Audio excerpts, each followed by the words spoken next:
Hello friends, welcome to today's video. In today's video, I'm giving you guys 10 tips that I wish I knew as a new nurse. Things that I've kind of figured out over the last 2 years as a nurse and that I just want to share with you guys so that you can figure them out now and not like later on when you're kind of dealing with the consequences of them. So I hope you find this video helpful. If you do, make sure to hit the thumbs up and click subscribe so you can follow along with more of my videos. So let's just jump right into it. So tip number 1, your stethoscope goes in to your ear like this way, so like down into your ear. I know it's tempting to think it goes this way, like back, but it actually goes kind of forward in. When you put them on, they go in like this. Perfect. So I figured that one out in nursing school. I was about to do my check off for vital signs and I put my stethoscope in the wrong way.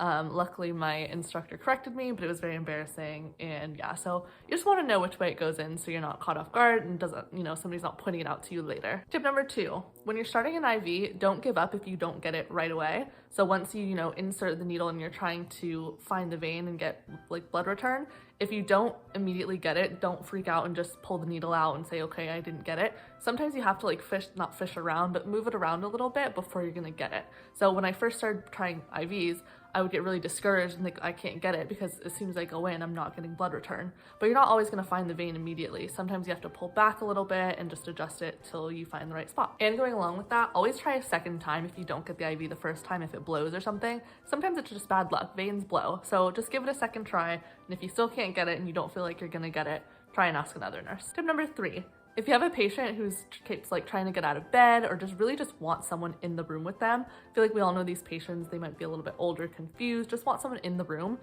Just take your computer, or if there's, computer in the room, just do your charting in that patient's room. Sometimes you can just put a movie on for them, they'll sit and watch the movie, you can get your charting done and you don't have to worry about them.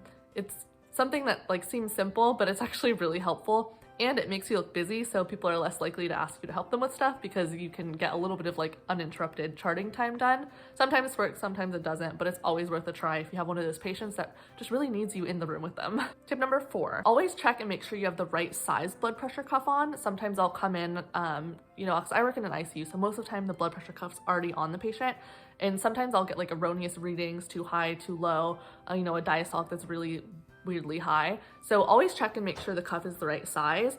And there's medium cuffs that are extra long, and I find that those are what a lot of people need when their arm's like not quite big enough for a large, but the medium just isn't wrapping around correctly. So try the large, and most of the time I get a better reading, or try switching it to the other arm as well. Sometimes people have stenosis that alters like the reading that you're gonna get. So play around with your blood pressure cuffs before you kind of freak out and think that you don't have a good reading. Tip number 5, speaking of panicking with weird readings and stuff, always check your equipment and your monitoring stuff before you believe sometimes that vital signs are what they are. So what I mean by this is if you have like an A line and all of a sudden the pressure's like super high or super low, check and make sure your transducer's in the right place. This has probably happened to me too, but I know there's one instance where a nurse like couldn't figure out what was going on with the blood pressure.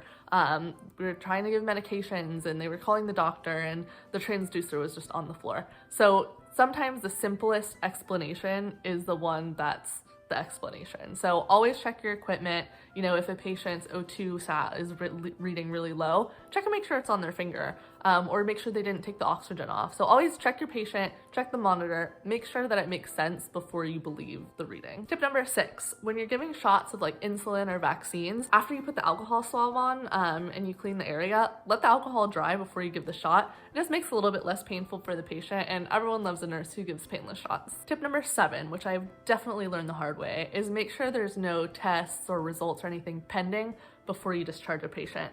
Sometimes doctors will order like an EKG, but they'll say, the patient can go.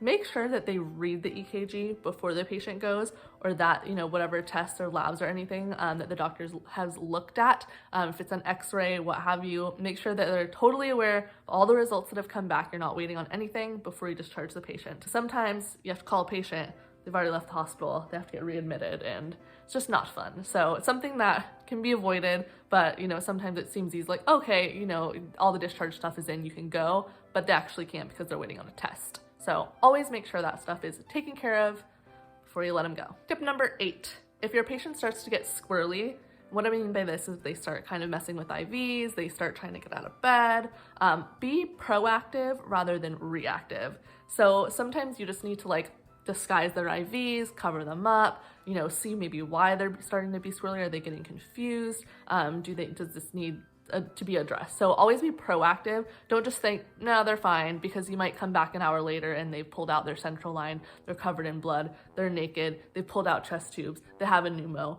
A lot of bad things can happen. So if your patient starts to get squirrely, be proactive, don't be reactive, see what you can do to fix the situation before it gets out of hand. Tip number 9. If you have a spare second, like in the mid-morning time or like early afternoon, if you have a second, call the family and give them an update on your patient, because everybody knows the family's gonna call you when you're in the middle of doing like a dressing change or a med pass or something that's really inconvenient, or like rounding. So if you have a second, call the family, give them an update, so that way it's on your time, you have a second to talk to them, and it's not gonna be at a time that, you know, you have to call them back and then, you know, they get really worried. So just a little thing that you can do to help ease the family's concerns, help yourself by giving you a chance to call them when you have a moment and not have them call you when you're super busy. So just a little thing that I learned that can be really helpful. And last but not least, quick tip number 10 is always trust your nursing intuition. Even as a new nurse, even as a nursing student, you start to build that intuition, and it is most of the time, like 99.9%, that intuition is telling you something. Whether it's like as extreme as maybe you're thinking, maybe not, but if you start to get that intuition that something's happening, something's just not quite right, always trust that and address it. Bring something up to the doctor, you know, ask another nurse, because that could be the difference, you know, that could help save someone's life. So always trust that intuition. Well, I hope you guys learned from those 10 quick tips. I hope they were helpful for you. Thank you all so much for watching, and I'll see you next time.